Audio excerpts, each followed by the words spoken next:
va les passer en question seulement Oui, comme oui. ça, comme tu as fait. Oui. Voilà, le discours. Tout ça sur ce petit appareil. C'est Ouais. génial. Ouais.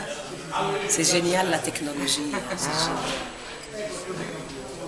Et voilà, la lumière, c'est bon. C'est bon? Mhm, Ok. On peut commencer. Alors, je vous dis, alors en français? Oui, absolument. Alors, je vous disais hier que pour moi personnellement, je trouve que le conflit israélo-palestinien ressemble plus à une tragédie grecque qu'à un conflit militaire ou politique. Pourquoi une tragédie grecque? Parce qu'il est issu de deux tragédies personnelles de deux peuples.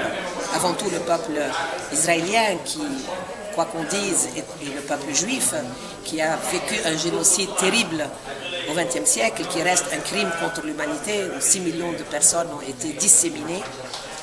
Et Israël est l'héritier de cette mémoire.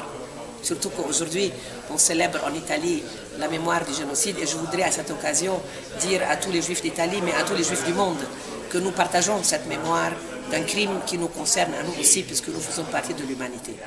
Mais il y a aussi l'autre tragédie, celle du peuple palestinien, qui cette année, en 2008, célèbre 60 années de Nakba, ça veut dire de catastrophe en arabe, où la Palestine a disparu, où les majorités des Palestiniens sont devenus des réfugiés dans le monde entier.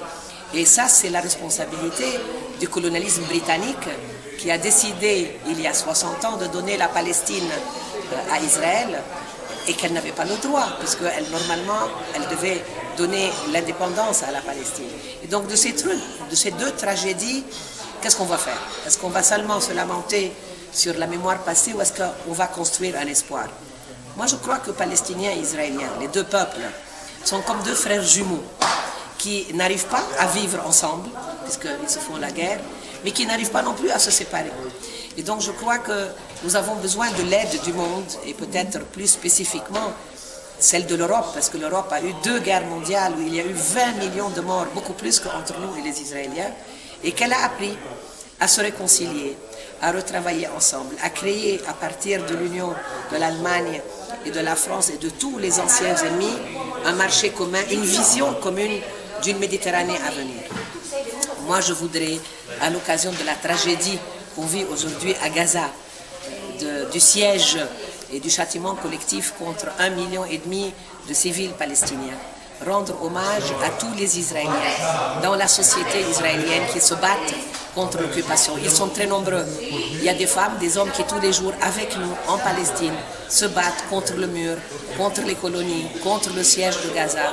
Et aujourd'hui, le 26 janvier, dans toutes les villes du monde, mais aussi en Israël, il y a des militants qui sont venus dire au gouvernement israélien « Arrêtez le siège ». Je crois que c'est très important de savoir qu'ensemble, nous et eux, nous allons, je suis certaine, bâtir une vraie coexistence qui fera en sorte qu'il n'y aura plus de rejet de l'autre, de racisme, de xénophobie, de chauvinisme, et qu'on peut créer, je pense, ensemble un avenir meilleur pour nos deux peuples. Mais pour cela, nous avons besoin réellement du soutien de l'Europe. Merci, madame.